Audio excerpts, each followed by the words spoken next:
বাবার আশ্রম, মুনি বাবার।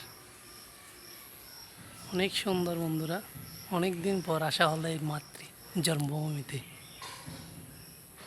আমাদের এখানে এত বড় একটা তীর্থভূমি জন্ম মুনি বাবার আশ্রম আছে, সেটা আমরা জানতাম না।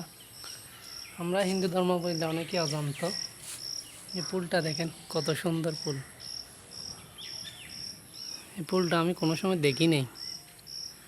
পুলটা আসলে অনেক সুন্দর। এটা মনে হয় বাবা আসলে স্নান করতো এখানে। পুকুরে অনেক মাছ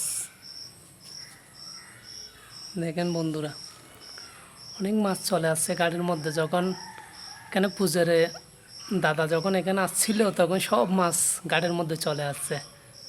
ও মাই গড, বিশাল।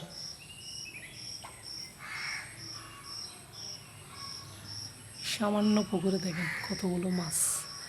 এগুলো কিন্তু এখানে বসবাস করে, মাছগুলোকে কিন্তু ধরা হয় না, এখানেই থাকে।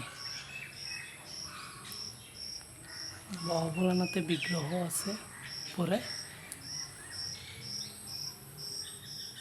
এখানে আসলে আপনারা যদি ফোন করে আসেন, থাকার ব্যবস্থা আছে। আপনাদের বলে দিলে হবে 1 ঘন্টা 2 ঘন্টা আগে, বা না হয় দুপুরে যদি বের হন তাহলে বিকালে যদি বললে হবে। এই আশ্রমে আসবেন, সবাই জানবেন। সকল সনাতনীদের জন্য আহ্বান করতেছি বাবার আশ্রমে আসার জন্য। আসলে না আসলে বুঝতে পারবেন না এই মন্দির, আমাদের এত বড় একটা সনাতনী মন্দির এখানে যে আছে।